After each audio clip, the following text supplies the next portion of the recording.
अस्सलाम वालेकुम क्लास, कैसे हैं आप लोग सब। उम्मीद करते हैं कि आप सब खैरियत से होंगे।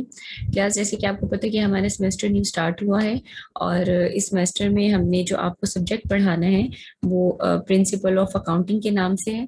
और प्रिंसिपल ऑफ अकाउंटिंग में हम बेसिक्स जो हैं अकाउंटिंग की इनको स्टडी करेंगे। और इंशाल्लाह ताला आज का जो टॉपिक है हमारा वो accounting concept, principles and basic terms हैं, इनको हम डिस्कस करेंगे। और इंशाल्लाह ताला इन तमाम चीज़ों को क्लियर करने की कोशिश करेंगे हम इस पूरे लेक्चर में। हैं जो हमने इस लेक्चर में कवर करने वो है definition, introduction, accounting principle, accounting concepts, accounting convention और बेसिक अकाउंटिंग टर्म्स। तो बेसिकली मैंने ये स्लाइड्स को इस तरह डिजाइन किया है कि ये कुछ लेंथी स्लाइड्स होंगी, वो इस वजह से ताकि आप लोगों को पढ़ने में भी आसानी हो, आप इजीली इन सारी चीज़ों को गो थ्रू कर सकते। तो यहाँ आपके पास सबसे पहले जो स्लाइड है वो है जी डेफिनेशंस की। तो डेफिनेशंस के अंदर वो आपको अकाउंटिंग से रेलिवेंट 3 डेफिनेशंस दे रहा है, जिसमें बेसिकली वो पहली डेफिनेशन में आपसे डिस्कस कर रहा है कि accounting is the language of business. Second में वो आपको कह रहा है कि अकाउंटिंग के अंदर आपका एक प्रोसेस है जिसमें आप आइडेंटिफाई करते हो, मेजर करते हो और कम्युनिकेट करते हो इकोनॉमिक इन्फॉर्मेशन को। तो इकोनॉमिक इन्फॉर्मेशन कौन सी इन्फॉर्मेशन है? जो कि हमारे बिजनेस से रिलेट करती है, जैसे इकोनॉमिक एक्टिविटीज जनरेट होती हैं। और थर्ड डेफिनेशन के अंदर वो आपको बता रहा है कि ये बेसिकली एक आर्ट है जिसमें हम रिकॉर्ड करते हैं, क्लासिफाई करते हैं, समराइज करते हैं सिग्निफिकेंट मैनर्स के अंदर उन ट्रांजैक्शंस को जो कि मनी रिलेटेड हैं। ठीक है, मनीटरी ट्रांजैक्शन है, मनीटरी इवेंट्स है, उनको हम रिकॉर्ड कर रहे होते हैं। देन इंट्रोडक्शन में वो आपसे डिस्कस करेगा कि जी यहाँ हमारे पास फाइनेंशियल जो ट्रांजैक्शंस हैं, इन्हीं फाइनेंशियल ट्रांजैक्शन की बेस के ऊपर हम फाइनेंशियल स्टेटमेंट्स को फॉर्म करते हैं। और ये जो फाइनेंशियल स्टेटमेंट्स हैं ये हमारे पास एक स्नैपशॉट होता है अकाउंटिंग की इंफॉर्मेशन का, जिसमें तमाम चीजें हमने जो कि अकाउंटिंग के अंदर रिकॉर्ड की हैं बिजनेस से रेलिवेंट, उन्हीं के आपको एक स्नैपशॉट दे देता है कि जी कैसी आपके बिजनेस की परफॉर्मेंस है, कैसे आपके बिजनेस की पोजीशन है, कितना पैसा आपके बिजनेस में आया, कितना पैसा आपके बिजनेस से गया। तो यहाँ अकाउंटिंग प्रिंसिपल सबसे पहले हम डिस्कस करेंगे। अकाउंटिंग प्रिंसिपल बेसिकली गैप हम यहाँ यूज करते हैं। Gap generally accepted accounting principle है। ये वो प्रिंसिपल्स आपको बताते हैं जिसकी बेस पर आप फाइनेंशियल स्टेटमेंट्स को फॉर्म कर सकते हैं, फाइनेंशियल ट्रांजैक्शन को रिकॉर्ड कर सकते हैं अकाउंटिंग की टर्म्स में। तो बेसिकली ये सारा काम करने का मकसद क्या है? सिर्फ ये कि आप अपने स्टेक होल्डर्स को फैसिलिटेट कर सकें। तो स्टेक होल्डर कौन है जी? ये वो पर्सन है जो डायरेक्ट और इनडायरेक्ट वे से आपके बिजनेस के साथ अटैच्ड हैं, जिसमें आपके पास डिफरेंट स्टेक होल्डर्स आ जाते हैं, इंटरनल भी हैं, एक्सटर्नल भी है। ठीक है, जैसे एम्प्लॉयज हैं वो आपके इंटरनल स्टेक होल्डर हैं, कस्टमर्स हैं जो आपके एक्सटर्नल स्टेक होल्डर्स हैं, इन्वेस्टर और क्रेडिटर बहुत इंपॉर्टेंट इसके अंदर है, जो कि आपकी अकाउंटिंग इंफॉर्मेशन जो है उस पर बड़ा इंटरेस्टेड होता है। क्रेडिटर कौन लोग हैं? क्रेडिटर वो लोग हैं जो कि आपको लोन प्रोवाइड करते हैं। इन्वेस्टर कौन है? इन्वेस्टर वो लोग हैं जो कि आपके बिजनेस में इंटरेस्टेड हैं और वो चाहते हैं कि आपके बिजनेस में इन्वेस्टमेंट करें और ऑनरशिप अटेन कर सके। तो हम अकाउंटिंग प्रिंसिपल की मदद से इंफॉर्मेशन को जो रिकॉर्ड करते हैं वो इन्हीं लोगों के लिए कर रहे होते हैं। तो ये अकाउंटिंग प्रिंसिपल के अंदर वो ये बता रहा है आपको कि ऑब्जेक्टिव होने चाहिए, प्रैक्टिकल होना चाहिए, मतलब फिजिबल होनी चाहिए और रिलायबल होने चाहिए, कॉम्प्रिहेंसिबल होने चाहिए कि इजीली आप अंडरस्टैंडेबल इनको कर सकें। उसके बाद है जी हमारे पास अकाउंटिंग कॉन्सेप्ट। अकाउंटिंग कॉन्सेप्ट जो है बेसिकली ये अकाउंटिंग प्रिंसिपल का एक पार्ट है। तो अकाउंटिंग जो हमारे पास कॉन्सेप्ट्स हैं इसके अंदर सबसे पहला ये आपसे डिस्कस करेगा कि कॉन्सेप्ट बेसिकली क्या एक एब्स्ट्रैक्ट आइडिया है। अब इस आइडिया के अंदर आपने बताना है, डिफरेंट थ्योरीज के बारे में आप बताएंगे जो कि ट्रांजैक्शंस को कैटेगराइज कर रही होंगी, डिफरेंट ट्रांजैक्शंस को। अब बिजनेस एंटिटी कॉन्सेप्ट सबसे पहले क्या है जी? बिजनेस एंटिटी कॉन्सेप्ट है कि आपका बिजनेस और आपके ऑनर ये दो सेपरेट एंटिटीज हैं। ठीक है, और ये जो दो सेपरेट एंटिटीज हैं इसका मकसद क्या है कि बिजनेस की जितनी भी ट्रांजैक्शंस हैं वो बिजनेस की से रेलिवेंट जो होंगी वो अलग रिकॉर्ड होंगी, और जो ऑनर की अपनी ट्रांजैक्शंस होंगी उनको आपको रिकॉर्ड करने की जरूरत नहीं है, उसकी पर्सनल ट्रांजैक्शंस है। तो जो हमने बुक्स ऑफ अकाउंट्स को प्रिपेयर करना है वो आप अपने बिजनेस से रेलिवेंट जितनी भी ट्रांजैक्शंस हैं उनकी बेस पर रिकॉर्ड कर रही होंगी। अब यहाँ ये आपको बता रहा है जी कैपिटल जो है वो ऑनर लेके आता है बिजनेस के अंदर, और ड्राइंग्स क्या है? जब ऑनर अपने पर्सनल यूज के लिए बिजनेसेस के अंदर से पैसे निकाल रहे हो तो उसको हम ड्राइंग्स बोलते हैं।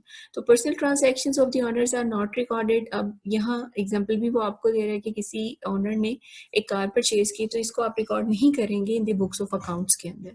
सेकंड कॉन्सेप्ट है गोइंग कंसर्न। इसका मकसद क्या है कि जी जो भी आपका बिजनेस एक दफा स्टार्ट आपने किया है वो कंटिन्यू रहेगा, इसको आप एंड नहीं कर सकते, इनडेफिनेटली लॉन्ग पीरियड के लिए होगा फ्यूचर में। ठीक है, देन है जी money measurement concept. Money measurement concept में वो आपको बता रहा है कि आप जो भी ट्रांजैक्शन या कोई भी इवेंट अगर आप रिकॉर्ड कर रहे हैं तो उसको आपने मनी की टर्म में रिकॉर्ड करना है, एक्सप्रेस करना है मॉनेटरी टर्म्स के अंदर। मतलब जो भी ट्रांजैक्शन होगी वो मॉनेटरी ट्रांजैक्शन होगी, पैसा इन्वॉल्व होगा, नॉन मॉनेटरी ट्रांजैक्शन नहीं होंगी। तो नॉन मॉनेटरी ट्रांजैक्शन कौन कौन सी है वो उसने आपके सामने यहाँ एग्जाम्पल्स दी हैं। तो ये जो ट्रांजैक्शन है इनको हम इन्वॉल्व नहीं करेंगे अकाउंटिंग की रिकॉर्डिंग के अंदर। देन है accounting period concept. Accounting period concept में वो आपको बताएगा कोई भी आपका बिजनेस है तो उसका वर्किंग लाइफ कितनी है, ठीक है, 1 साल है, 6 महीने है, 3 महीने, कितना है। तो बेसिकली जो बैंक्स हैं तो बैंक्स की जो अकाउंटिंग पीरियड जो है वो हमारा 1 साल का होता है। और कुछ बिजनेसेस ऐसे हैं जिनका अकाउंटिंग पीरियड जो है हमारे पास 6 महीने है, 3 महीने है। तो ये हमने देखना होगा, ये डिपेंड करेगा नेचर ऑफ बिजनेस के ऊपर। देन है जी कॉस्ट कॉन्सेप्ट। कॉस्ट कॉन्सेप्ट जो है ये आपको बताएगा कि जितनी भी ट्रांजैक्शंस आपके बिजनेस में हुई हैं, जो भी चीज़ आपने अटेन की है अपने बिजनेस के लिए, एसेट के, बेसिकली एसेट्स जितने भी आपने परचेज किए हैं वो हिस्टोरिकल कॉस्ट पे ही आपने मेंशन करने होंगे।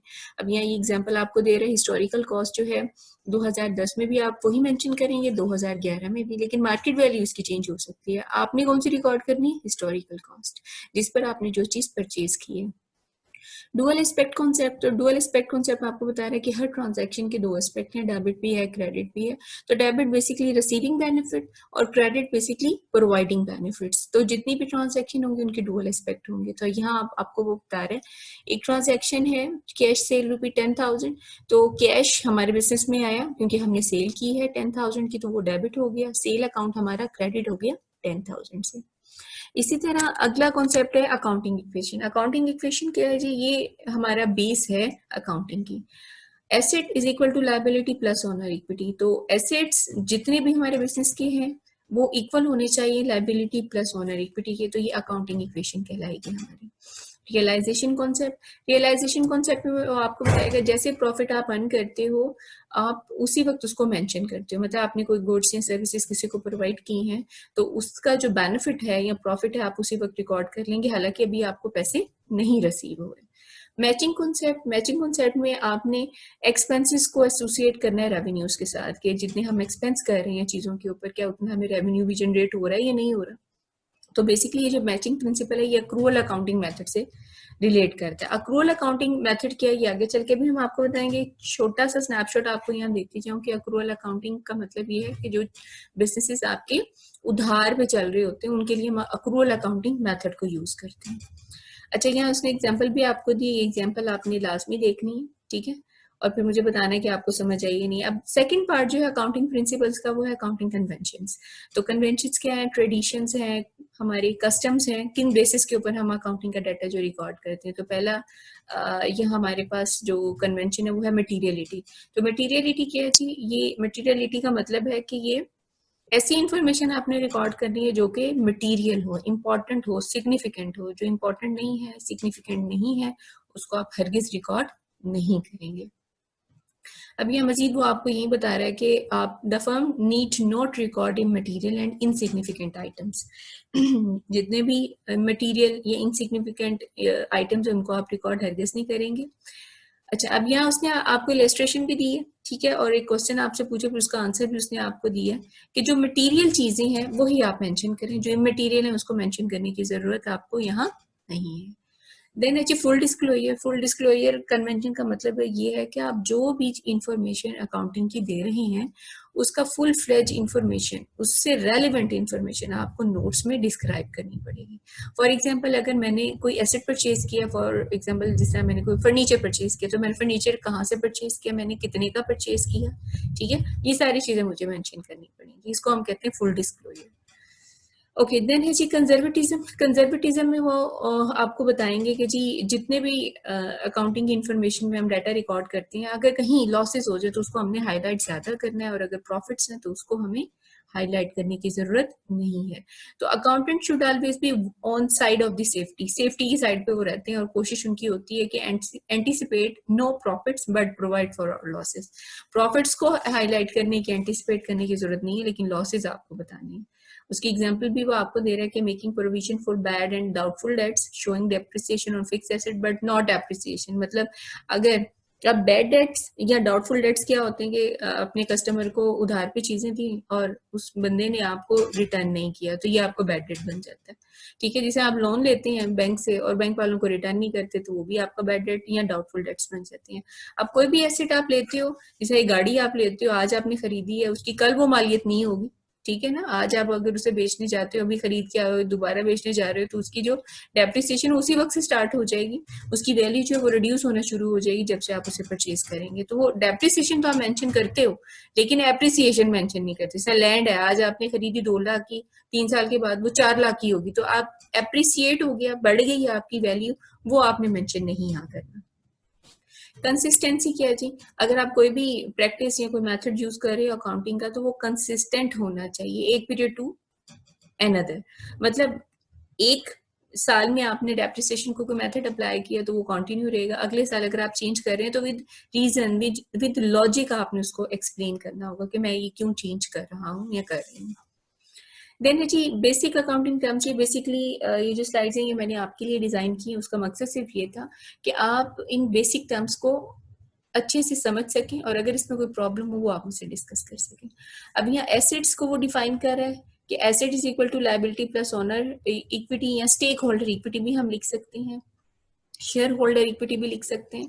तो अकाउंटिंग इक्वेशन जो है ये 3 कंपोनेंट पे बेस करती है, उसी के बारे में उसने आपको यहाँ डिस्कस किया कि this mean that all the asset owned by a company have been financed from loan from creditor and from equity from investor. तो लोन जो है वो क्रेडिटर से हम फाइनेंस कराते हैं और जो इक्विटी होती है वो हम इन्वेस्टर से ले रहे होते हैं। ठीक है, तो asset here stand for cash, account receivable, inventory, data company possesses. Then है अकाउंटिंग मेथड। तो अकाउंटिंग मेथड में वो आपको कह रहा है कि कैश अकाउंटिंग मेथड यूज करना है या accrual accounting. Under cash basis accounting preferred by small businesses, all revenues and expenditure at the time when payments are actually received or sent are recorded. Under accrual basis accounting, income is recorded when earned and expenses are recorded when incurred. तो basically 2 method है हमारे पास accounting के, एक हमारे पास accrual based है, एक हमारे पास cash based है। तो अक्रूवल हमारे वहां यूज होगा जहां हमने चीजों को मतलब कि सेल आउट करना है लेकिन हम उधार पे कर रहे होंगे, मतलब हम चीजों को सेल आउट किया, अभी पैसे नहीं आए लेकिन हम उनकी इनकम को पहले रिकॉर्ड कर लेते हैं। और जो कैश बेसिस है वो स्मॉल बिजनेसेस के लिए। अकाउंट रिसीवेबल को डिस्कस कर रहे हैं। अकाउंट रिसीवेबल कब जनरेट होगा, जब आप चीजें उधार पे बेचेंगे और लोग आपको बाद में पैसे देंगे, तो तब एक अकाउंट जनरेट होता है जिसको हम अकाउंट रिसीवेबल कहते हैं। अकाउंट पेबल कब होगा, जब कंपनी किसी और कंपनी से या किसी से उधार पे सामान या कुछ चीजें लेगी तो उसको हम अकाउंट पेबल कहते हैं। अक्रूवल अकाउंटिंग अभी मैंने डिस्कस की है। देन है एसेट। एसेट बेसिकली हमारे 2 टाइप की हैं, अगर हम ब्रॉडली बात करें, एक करंट एसेट और एक नॉन करंट। तो करंट एसेट्स कौन से होंगे, वो एसेट्स जिनका ड्यूरेशन जो है वो 1 ईयर होगा, मतलब उनको यूज किया खत्म हो गए। और कुछ हमारे एसेट्स होंगे जो कि मोर देन 1 ईयर आपको बेनिफिट प्रोवाइड करेंगे, उसकी एग्जाम्पल उसने लैंड और मशीनरी बताई हुई है। देन है जी बैलेंस शीट। तो बैलेंस शीट क्या है, बैलेंस शीट बेसिकली आपको फाइनेंशियल पोजीशन बताती है। ये जो अभी हमने अकाउंटिंग इक्वेशन पढ़ी है, बैलेंस शीट इसी पे बेस करती है। Asset is equal to liability plus owner equity, ये आपकी बैलेंस शीट शो करेगी। अब कैपिटल क्या है जी, capital financial asset and its value such as cash and goods. Working capital is current asset minus current liabilities. तो financial asset जो भी है, जो कैश की फॉर्म में हो या गुड्स की फॉर्म में हो, उसको हम क्या कहेंगे, कैपिटल कहेंगे। कैपिटल क्या है जी, वो पैसा या गुड्स जो आप बिजनेस में लेके आते हैं। कैश अकाउंटिंग अभी हमने डिस्कस किया। कैश फ्लो स्टेटमेंट क्या है, कैश फ्लो स्टेटमेंट के अंदर आपने बेसिकली बताना कितना पैसा आया, कितना पैसा कंज्यूम हुआ। ये टोटली डिपेंड करेगी आपकी कैश की मूवमेंट के ऊपर। क्रेडिट एंड डेबिट, ये अब आपको यहाँ बता रहा है कि क्रेडिट क्या होगा, डेबिट क्या होगा। इसको आसान लफ्जों में मैंने आपको पहले बता दिया था, क्रेडिट प्रोवाइडिंग बेनिफिट और डेबिट रिसीविंग बेनिफिट्स।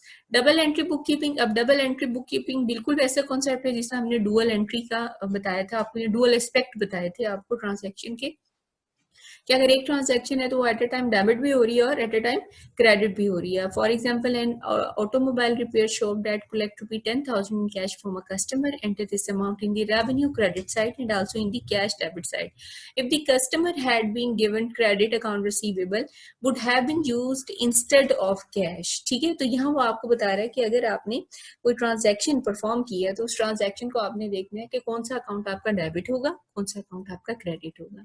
देन है फाइनेंशियल फाइनेंशियल स्टेटमेंट्स, तो फाइनेंशियल स्टेटमेंट्स बेसिकली आपके एक डॉक्यूमेंट्स है जो कि आपको फाइनेंशियल ट्रांजैक्शन बताता है ऑफ अ बिजनेस और अ पर्सन, ठीक है। तो 3 इंपॉर्टेंट ट्रांजैक्शंस फाइनेंशियल स्टेटमेंट्स के अंदर हम फाइनेंशियल स्टेटमेंट्स हम 3 इंपॉर्टेंट डिस्कस करेंगे यहाँ, balance sheet, cash flow statement, profit and loss account. General ledger ये बहुत इंपॉर्टेंट है, आगे चल के हम आपको अकाउंटिंग साइकिल पढ़ाएंगे जिसके अंदर आपको बताएगा कि जर्नल क्या होता है, लेजर क्या होता है। तो यहाँ जनरल लेजर के बारे में आपको बता रहा है कि आपने complete record of financial transaction बताना है, उसको हम कहेंगे जनरल लेजर। जनरल एंट्री क्या है, जैसे ही आप कोई ट्रांजैक्शन को, फाइनेंशियल ट्रांजैक्शन को रिकॉर्ड करना चाह रहे हैं तो क्रोनोलॉजिकल ऑर्डर के अंदर आपने उसको रिकॉर्ड करना है। तो क्रोनोलॉजिकल का क्या मतलब है, डेट वाइज, मतलब फर्स्ट को आपने कोई चीज परचेज की या सेल की या कोई एंट्री आपकी हुई ट्रांजैक्शन की, तो वो आपने वहां रिकॉर्ड करना होगा। प्रॉफिट एंड लॉस स्टेटमेंट, जिसको हम इनकम स्टेटमेंट भी कहते हैं, ये बेसिकली आपके तमाम रेवेन्यूज और एक्सपेंसेस पे डिपेंड करती है कि आपके बिजनेस के अंदर रेवेन्यूज कितने हैं, प्रॉफिट्स कितने हैं, ठीक है, और लॉसेस कितने हुए in the form of expense. तो basically profit and loss account, जिसको हम इनकम स्टेटमेंट भी कहते हैं, ये आपकी फाइनेंशियल परफॉर्मेंस बता रही होती है। सिंगल एंट्री बुक कीपिंग, तो जो सिंगल एंट्री बुक कीपिंग है इसमें ये है कि एक जो आपकी ट्रांजैक्शन है उसको सिर्फ एक ही एस्पेक्ट होगा, ठीक है। तो under the single entry book keeping mainly use by small और businesses, income and expenses are recorded through daily and monthly summaries of cash receipts and disbursement. तो यहाँ सिंगल एंट्री बुक कीपिंग के अंदर आपने बेसिकली क्या बताना है, आपने सिर्फ एक एस्पेक्ट बताना है, या तो आपका डेबिट हो रहा होगा ट्रांजैक्शन या आपका क्रेडिट हो रहा होगा।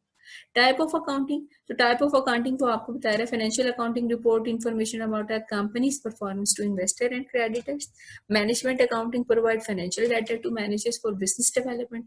इसके अलावा टैक्स अकाउंटिंग भी हमारे पास है, कॉस्ट अकाउंटिंग भी है, ठीक है, जो कि with the passage of time हम आपसे डिस्कस करते जाएंगे। और इंशाल्लाह ताला आगे जैसे आप कंटिन्यू करेंगे अपना बीबीए प्रोग्राम, तो इसमें आपको कॉस्ट अकाउंटिंग भी पढ़ाई जाएगी, मैनेजमेंट अकाउंटिंग भी पढ़ाई जाएगी, तो वहां चल के ये चीजें मजीद आपसे डिस्कस होती जाएंगी। अच्छा, यहाँ तक का ये हमारा सारे का सारा स्लाइड्स का जो हमने आपको पढ़ाना था बताया। अब इसमें अगर कोई भी कंफ्यूजन हो, कोई ऐसी बात जो कि आपको समझ ना आई हो, आप मुझसे डिस्कस कर सकती हैं, क्योंकि जैसे कि आप तमाम स्टूडेंट्स को पता होगा कि हम इंशाल्लाह ताला ऑनलाइन जो सेशन ये अपना स्टार्ट करने जा रहे हैं, इसके अंदर आप जो क्लास टाइमिंग होगी उसमें आप ऑनलाइन रहेंगे, हम भी ऑनलाइन रहेंगे। तो जहाँ कोई क्यूरी हो वो आप मुझसे डिस्कस कर सकते हैं, और जहाँ कोई प्रॉब्लम हो वो भी आप उसी पैनल पे, उसी मीडियम पे आके मुझसे डिस्कस करेंगे। अब यहाँ स्टूडेंट हम आपको हर वीक एक असाइनमेंट भी असाइन करेंगे। उन असाइनमेंट्स को आपने हमें या तो व्हाट्सएप के थ्रू या ईमेल के थ्रू सेंड करना होगा, और इसी की बेस पर आपके सेशनल और आगे चल के आपके मार्क्स वगैरह भी एक्यूमुलेट होते जाएंगे। तो बेटा ये बुक्स जो रेकमेंडेड है इनको भी आप स्टडी करेंगे, देखेंगे कि कहाँ कोई ऐसा पॉइंट, ऐसे टर्म जो कि आपको समझ नहीं आई, वो बुक के अंदर भी आप कंसल्ट करें, और इसके साथ साथ आप हमारे साथ भी कंसल्ट कर सकते हैं। बेसिक्स हमने आपको यहाँ इस पहले लेक्चर के अंदर पढ़ाई हैं, ताकि आपको बेसिक जो अकाउंटिंग की टर्म्स हैं उनके बारे में आप फेमिलियर हो सकें, और जितना आप इन चीज़ों को रीड आउट करेंगे, पढ़ेंगे, डिस्कस करेंगे, उतनी ये सारी चीज़ें आपको क्लियर होती जाएंगी। अकाउंटिंग बहुत आसान है अगर इसको थोड़ी सी अटेंशन के साथ पढ़ा जाए। अकाउंटिंग बेसिकली हमारी घर में भी चल रही है, ठीक है। अकाउंटिंग के अंदर आप बेसिकली क्या कर रहे हो, सिंपल काउंट कर रहे हैं कि आपके पास कितनी चीजें हैं, उसकी मालियत कितनी है, और उसको हमने कैसे प्रेजेंट करना है। तो ये सारी चीजें आपने यहाँ डिस्कस भी करनी है, समझनी भी है। तो घर से लेकर आप जब कहीं बाहर जाते हैं वहां भी आपकी अकाउंटिंग ही चल रही होती है।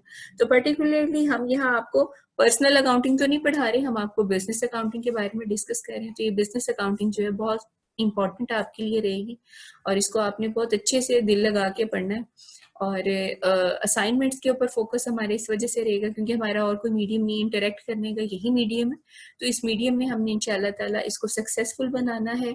आप भी हमारे साथ कोशिश करें, हम भी आपके साथ कोशिश कर रहे हैं, ताकि हमारा ये जो एक एफर्ट है हमारे वर्दी रेक्टर की, वो भी सक्सेसफुल हो सके और आप तक हमारी एक फ्रूटफुल इंफॉर्मेशन जा सके, ताकि आपका कोरोना वायरस की वजह से जो एजुकेशन का लॉस हो रहा है वो ना हो सके। और इंशाल्लाह ताला जब हम इंटरेक्ट करेंगे फेस टू फेस, तो आप काफ़ी सारी चीज़ों से फेमिलियर होंगे, और आप बल्कि अप्रिशिएट कर रहे होंगे कि हमने सही टाइम पे एक सही डिसीजन लिया।